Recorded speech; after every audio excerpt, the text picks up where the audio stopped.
attention span for all these hobbies is so short, Nabil seems like a giant. Okay. You're a giant. Her attention span for all her hobbies is so short that Nabil seems like a giant. I'm just gonna stick with it. It's so short. What a bad joke. No. But what do you mean? Nabil so average size? Yeah, I'm very average, Max. Yes, we know. Anyway, we after know, jumping bro. around for a while, we have finally found the one thing she has stuck to for a really long time. And to explain what that is, can I invite Wei up here? Toastmaster Tzyy, speaking Toastmaster Tzyy.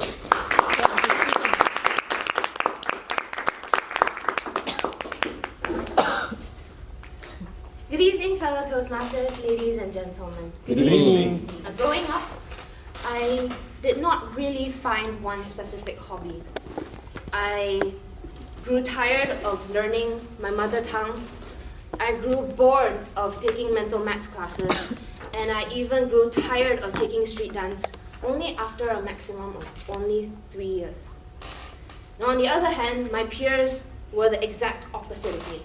3 of my good friends have been playing the piano since they were 5 years old, and today, at age 18, they're still playing the piano.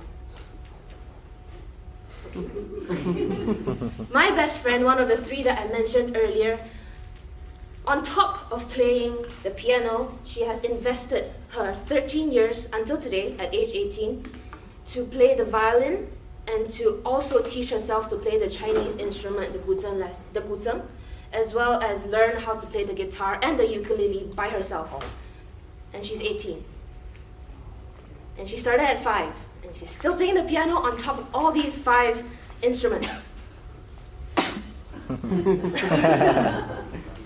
But anyways, being around these peers, I was determined to find the one hobby that I loved.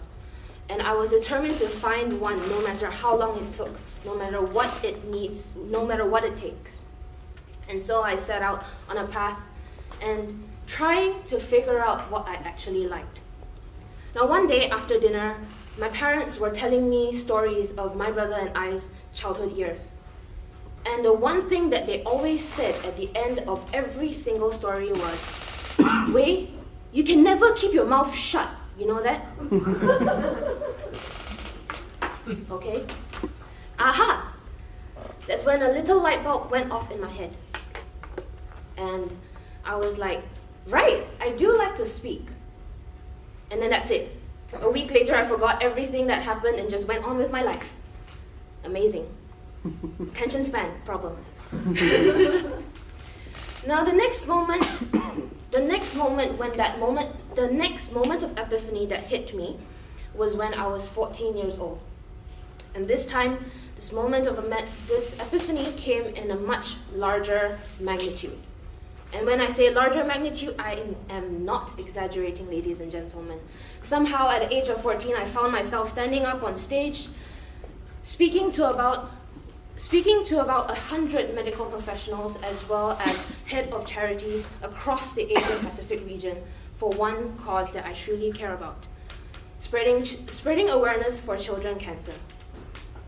And to further emphasize why it was so noticeable, the world decided that I had to deliver my first speech on a podium in the most prestigious hotel ballroom in Seoul. Yes, Seoul, South Korea, Seoul.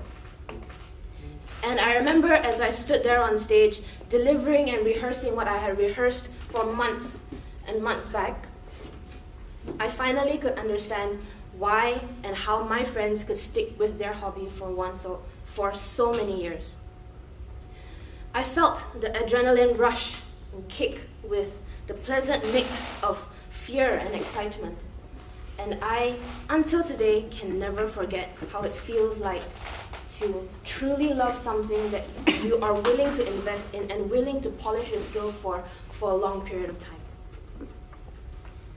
So ladies and gentlemen, 4 years on and almost coming on to 5, I still love every single bit about standing on a stage and speaking, telling any story that comes into my mind, sharing whatever experiences that comes to me. And I feel that it is okay if you haven't found what you like or what you love, or what you haven't found what you're willing to invest in for a long period of time, just like me once upon a time. It is also fine if you haven't found that one thing that you love right now, because that's not the whole point. The whole point is to just walk into the great unknown. Jump into the place where there's no safety net for you and figure out and find out what's there for you. And if you do make that jump, who knows what you can find in there. Thank you, and with that, back to you, Toastmaster of the Evening.